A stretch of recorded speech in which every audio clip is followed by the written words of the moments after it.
You're with The Capitalist Sage, a twice-a-month podcast that seeks out entrepreneurs and experts that speak to the real-world life of doing business for their sage advice. Now, with your hosts, Karl Barham and Rico Figliolini. Welcome to The Capitalist Sage podcast. We're here to bring you advice and tips from seasoned pros and experts to help you improve your business. I'm Karl Barham with Transworld Business Advisors, and my co-host is Rico Figliolini with Mighty Rockets Digital Marketing and the publisher of the Peachtree Corner magazine. Hey, Rico. Hey, Karl. How you doing? Good. I'd like to introduce some of our sponsors. First sponsor being CMX Cinebistro here in Peachtree Corners. Opened up a new location. Great location to check out if you want a nice date night. Great dinner there. Catch a movie. Enjoy the new town center at Peachtree Corners. Also like to thank Explore Gwinnett for being a sponsor. Lots of different adventures you can go on. Look out, keep lookout for different events that are posted from Explore Gwinnett. Also, they should look up the top 10 lists at livinginpeachtreecorners.com because we did that with them, and that's kind of neat to be able to. Absolutely. Great things for kids, date nights, desserts, great ideas to go out. And of course, we'd like to thank Atlanta Tech Park here in Peachtree Corners for hosting the Capitalist Sage podcast. Today, our guest is Jahari Soward. She's an entrepreneur starting an educational technology company, and she'll tell us a little bit about that journey. The company's name is ESTEAM Kits, and I'd like to welcome Jahari today. Hi, Jahari. Hi, thanks so much for having me. Why don't you tell us a little bit about yourself and how you got into this space? Sure. So I'm a scientist by trade. I've been in the industry for several years as a chemist, turned to HR leader, the HR recruiter. So I started recruiting for the science, technology, engineering, manufacturing community, and really started volunteering quite a bit in different schools just because I saw a huge disconnect in the number of students and women that were represented. Shortly thereafter, after I saw such a disparity, it really inspired me to do something about it, and that's why I started my ESTEAM Kits, really to help not just with confidence in young girls, but also help bridge the gap in the talent pipeline. Fabulous. So you're going through the journey as an entrepreneur, getting started in this, and you spent a lot of years. What are some of the things that you were surprised at when you were trying to get an idea off and build it into a business? You know, I think one of the biggest things is that perhaps what I thought was the real problem really wasn't. I've made many different pivots in my business from the time that I first started. And then I also recognize that the mentality that I had when I first started the business is very different than where it is now. And I had to recognize that I had a lot of gaps, some capabilities that I needed to increase. And I really had to start thinking like a founder and not just like a entrepreneur. Well, one of the things is you're working in the educational tech space. What inspired you to build a business in this area? Yeah, well, there's quite a few disparities that you see. This past summer, I participated in an educational series through Georgia Bio, and we had the opportunity to work with many different teachers through the state of Georgia. And one of the things I recognized was just the number of teachers that didn't have a strong background in science and engineering. And while they were teaching some of the subjects, they lacked experience when it came to some of the technologies in their classroom and how to use it properly. Were these like lower grade teachers, yes, elementary school teachers? Elementary school teachers. And most of the time when you have elementary school teachers, they oftentimes don't have a degree in the actual field. So you might have someone that might have an education background, but is not a scientist, is not an engineer. And so your ability to provide some level of expertise might be a little bit more limited. And this was a way to correct that. And especially if they're teaching math, they're teaching science, they're teaching English. I mean, how much can you know about everything, right? Exactly. What one of the things that when you look at this space, a lot of different ways to tackle this problem, but what's really at stake? You're going after a problem that has impact in industry and beyond and for people. What did you learn about, why this is a particular problem we all should get engaged in trying to solve? I mean, our STEM talent pipeline is something, pretty serious, right? We know that in the future, 80% of our future jobs will require a background in STEM. And we look at the number of students entering that space, and we're talking about less than 10% of minorities and less than 4% of women minority women are represented in that field. So when I think you look at the disparities and you talk about innovation and how does our country compete, we have to open up those talent pipelines and allow for accessibility. And one of the things you notice when you see some of the best paying jobs and over the next 25 years developing economic prosperity, if you're not well versed in tech, whether you're marketing it, whether you're developing, you're a software coder, you're going to be locked out of a lot of opportunities over the next 25, 30 years and beyond. And so really attacking this early makes sense. Yeah, I mean, I'll tell you, for me, science changed my life. Me being involved in STEM at an early age impacted everything for me now. And so I grew up in a pretty under-resourced community in Milwaukee, Wisconsin. And it was only because of my interest in science that I think provided me other opportunities to see the world differently. And I'm extremely passionate about it and want to make sure that other students have the opportunity to do that. So you worked on it from the recruiting standpoint Yeah. and try to bring people in, but you've targeted a business here that's targeting much younger and also a particular approach to get people more excited and knowledgeable about it. Why did you pick doing the ESTEAM Kits to do this? Yeah, that's a good question. One of the things that I kind of think about is how do we introduce STEAM careers to students at an early age. And typically what happens, I even look at my own story, and I'll tell you that I made a lot of decisions void of knowledge. I'm a chemist, but I didn't really learn about certain careers in STEM until I was well out of college. And so I think about, if I would have had those opportunities, had I known earlier on, would I have made different decisions for myself moving forward?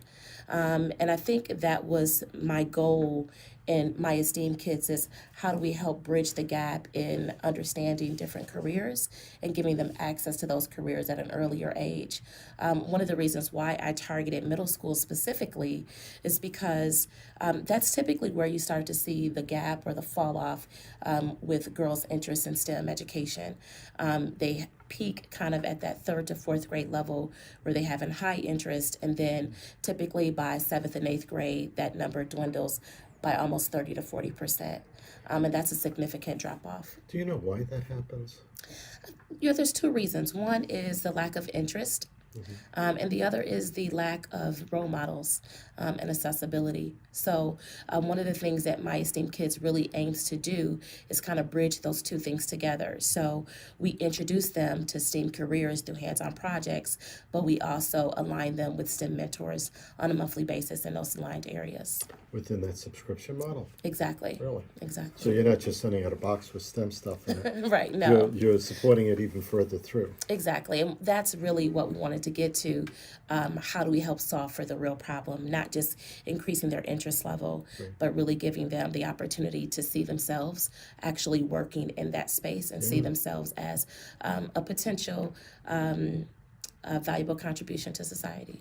So I love that this is really servicing a public good and attacking this. Let's talk about how do you build a business model out of this. So your customer, who's your customer base when you look at this? How did you think about that?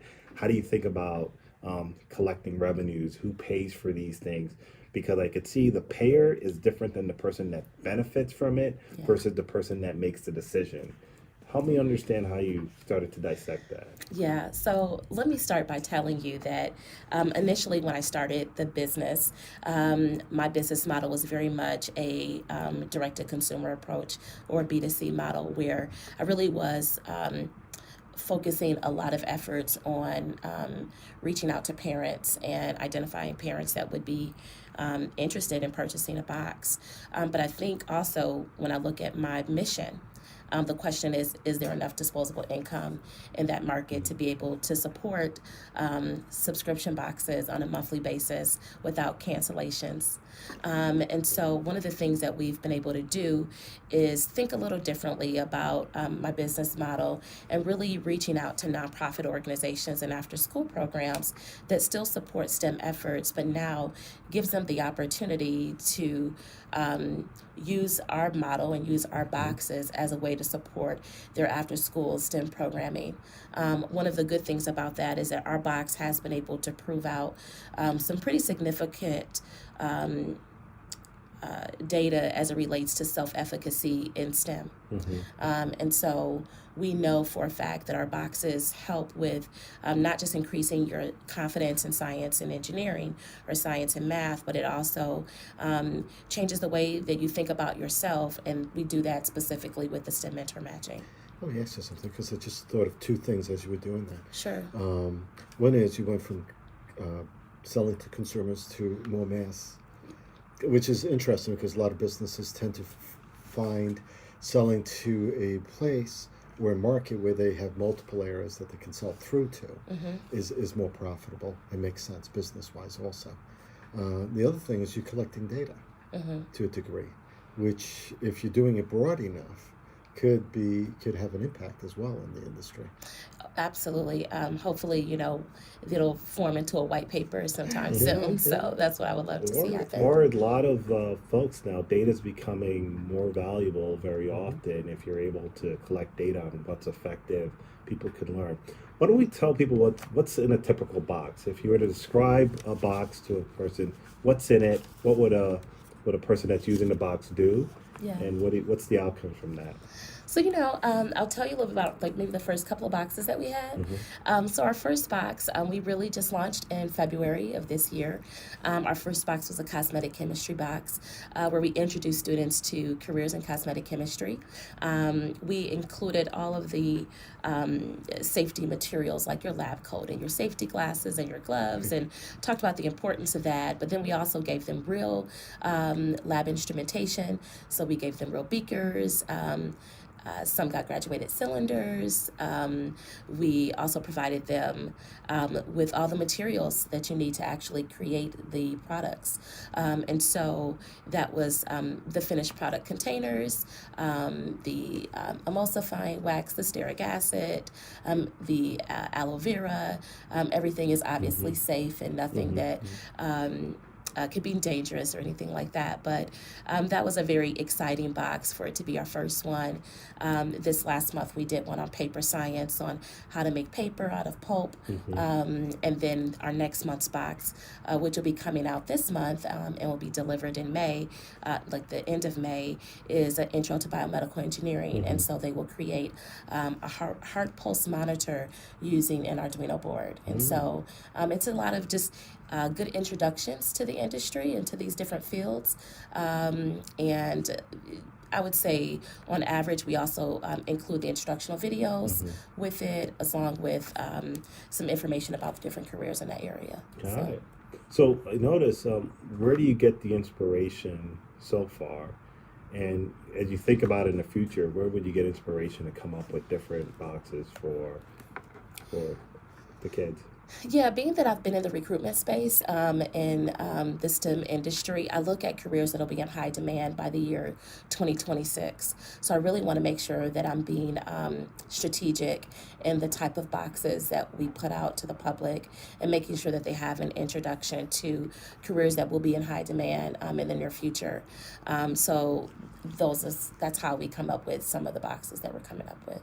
And what about going forward in the future? Have you thought about different ways to engage different stakeholders into getting getting ideas in the boxes? Yeah, we have conversations and contracts with some large organizations in the B2B space. And so we are doing some boxes that are industry specific. For example, we have some boxes that will be targeted in IoT.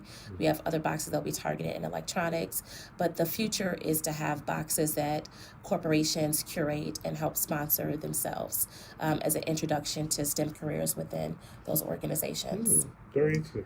Yeah, I could see that as fascinating, because if you get the right company to be able to do this, Yes. and they become that corporate sponsor, I mean, it makes sense. I mean, we're only going up to the age of 13. Mm-hmm. You could probably go higher than that. Absolutely, Yeah. absolutely. Our plan is to definitely Advanced. expand. Right now, that's our target, but we hope to expand in the near future for sure. Yeah, and having corporate partners actually would be helpful, I think. Yes. I know that you've had some help along the way, and one of the programs that you're involved with Start Me. You tell people that are thinking about doing this some of those resources that you found helpful in your journey going forward, and then also what are some of the challenges that you faced and still face getting this off the ground? Yeah, I had some great resources along the way. Of course, Start Me was outstanding. We've done a lot of pitch competitions with the National Council of Negro Women. That Startup Capital was very helpful as well. We also did organizations like WeFunder. They have a mini accelerator that we participated in out in Silicon Valley. And then we also got a chance to participate in programs with Black Enterprise. We were Black Enterprise Tech Connect Fellows. And so I think you just have to really put yourself out there and be comfortable with failing and not succeeding at everything. And it can be a very scary road. But you just got to do it. I think for me, also engaging myself in the subscription box industry was really important. So I attended a lot of trade conferences on that just to make sure I was clear on some of the market trends in the subscription box space and what to prepare for as much as I could.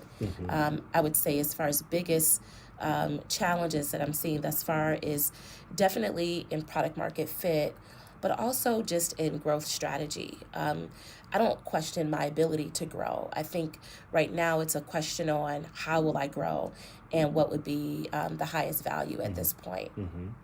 One of the things you mentioned, some of these programs, I know there's a small business development center out of the local university systems, University of Georgia, others. They have resources that help you with business planning. Start Me is a program sponsored by Emory and some other organizations that help entrepreneurs develop their business plans. They practice pitching, they practice talking to financing.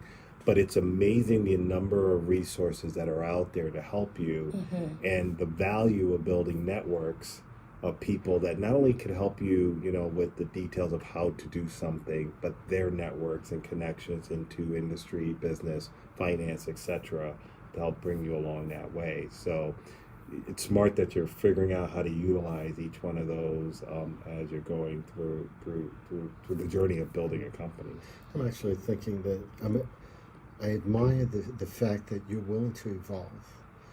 Based on where you started, it was consumer driven originally, but then you pivoted and went a different route because it made sense. No? Yeah. You have to. You have to recognize that how you might think you're going to grow. I recognize that the subscription box space is very new, but specifically in the kids subcategory, when you're dealing with educational boxes, there was probably 3 to 4 boxes that had about 60% of the market share. And so when you really think about the number of players that are entering the market, the barriers to entry being fairly low, you really have to think about what is the true market opportunity available to someone like me. And there's also in that space, I would think places like, I forget there's one major chain store, education, I forget what the name of it is. But I would imagine a company like that has resources to be able to purchase the materials at a way cheaper setup, probably easier for them to do it maybe, but because they're not, because it's so easy, they may not quite get the inventive way that you've done it. Mm-hmm. Sure. And go in that route, it seems. Because I keep thinking of Jeff Bezos in the garage boxing up the books to send out to UPS. I'm like, you're probably somewhere boxing these things up. Yeah. I mean, you have multiple items. What does your production facility look like at this stage? It's my living room. I do a lot of this, from home right now until we get to the point where we can get a fulfillment center and have them actually start sending the boxes out for us. Right now, it's having a bunch of friends come over. We do some boxes. I order pizza for them, and we get them shipped out. So it's a very startup grind. What are some of the things you as you're going through this now, and there are people that might be inspired or at least get an idea, whatever their idea is, knowing that you can do it. There's resources out there, you can do it. Any advice you'd give to folks that are thinking about what would be one or two things that they can do to help be more successful? I would say first, the mindset is really critical. Mm-hmm. It's tough, you have to create space and boundaries for yourself and really immerse yourself in the startup community. I think that comes with your mentorship, the places in which you decide to work, and you co-working spaces and facilities like this, or startup communities. Those are really critical because it puts you in alignment with other founders who are working on some of, who are all struggling and trying to figure out how to solve for the next challenge. I think the other thing, though, is the mentors and the guidance, the books. I'm doing a class now with Kaufman, Foundation on VC deals, venture deals, and how to do that. I mean, you just really have to be all in and fully committed. And it's one of the best things I think I've ever done, but the value of the mentors is critical, and a board of advisors to help you throughout the way and think through issues. Yeah, there are a lot of people that can contribute, even it's just expertise and knowledge, and people will sometimes underestimate the ability to just reach out to people and what people are willing to do to help. Well, I'd love to know a little bit about, anything that you have going on. What's next? You're at a critical stage, and I know it's getting busy, and you've got a lot going on. Yeah. What do you have coming up in the next couple of months? So we have several camps that we're preparing for, that we're doing boxes for. Some of our upcoming boxes is, like I said, in biomedical engineering. That's the box for this month. We have boxes that focus on digital media, the introduction to digital media and filmmaking. Others that focus on electronics, that will have a focus on how to build surveillance cameras using Pi. I mean, just very interesting, very small things, but things that can also evoke a level of curiosity. So we're reaching out daily to other after-school partners and after-school programs, and really helping them develop a solution to their STEM after-school needs. And we do that through my ESTEAM Kits. So we're excited about the journey and ready for what's next. That's fabulous. I know one of the things I saw online as we were looking, maybe you could tell us a little about, you can't be what you don't see. Tell me a little bit about what that means to you, and a little bit of how people can reach out to you if they want to learn more. Yeah. Well, definitely, you can't be what you don't see means everything. It's all about exposing students to other professionals in the industry, but exposing them to careers that perhaps they don't know. And so that's really what my ESTEAM Kits is built on. It's hands-on projects and the STEM mentor matching, and matching them with a mentor in the field. We know that for a fact that's one of the ways that they think and perceive themselves differently. And so we believe in that. For me, it was a game changer for my growth and my trajectory. And you can find us on www.myesteamkits.com. And you can also find us on all social media channels at My ESTEAM Kits as well. Well, I want to thank you very much, Jahari, for time and advice. I mean, you're doing something that many people wish they had an opportunity to do, but Yeah. the first thing it takes is making a decision to go do it, Yeah. and getting that perseverance and determination to go out there and start. And you're off to a wonderful start. And I also love that the fact this was around education. And if Yes. you think about what's happening in cities all around the country, particularly here in Georgia, like Peachtree Corners, we've got a Paul Duke STEM school that's emphasizing education. I know in Technology Park, a lot of Technology Park, they're looking at bringing technologies in companies and looking at that younger generation, getting the curiosity going, getting them interested. We might see one of the next tech entrepreneurs that come out and be inspired by one of these kits. So that'd be a great way to leave a legacy on this business. Did you give a website, by the way? Yes, it's www.myesteam, that's ESTEAM Kits, KITS.com. Cool. We'd also like to thank Atlanta Tech Park again for hosting a Capitalist Sage podcast, and our sponsor, CMX Cinebistro, a wonderful night out. Yes, 4-star restaurant, or maybe a 5-star. Scratch kitchen, entrees, desserts from scratch. And then you can watch a movie too. Absolutely. The movie experience, it continues to evolve. And also like to thank Explore Gwinnett. Just lots of things going on throughout Gwinnett for folks to do. Check out the top 10 list on. Especially the top 10 dessert list that we have up there right now. Oh, absolutely.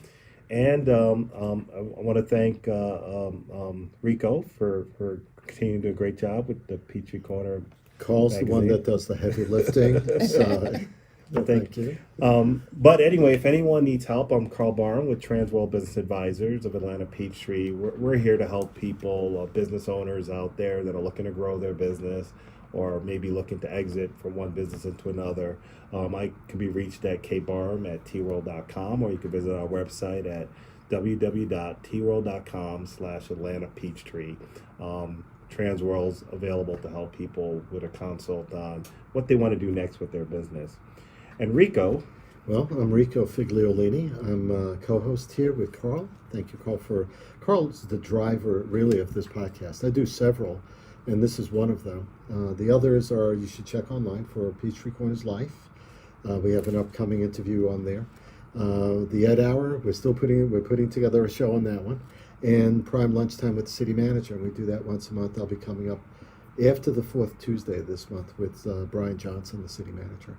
Plus, because my busy schedule is not busy enough, I publish Peachtree Corners magazine, which is going 6 times a year now, not the 4 times. We've expanded it, and it's getting good reception, so I'm really happy with that. And if you need any social media marketing strategy or creative services, you can find me at mightyrockets.com, or just look up Rico Figliolini on, if you can spell that, or close to it, on LinkedIn, and you'll be fine. Well, thank you, everyone. Thank you so much for coming in and visiting today.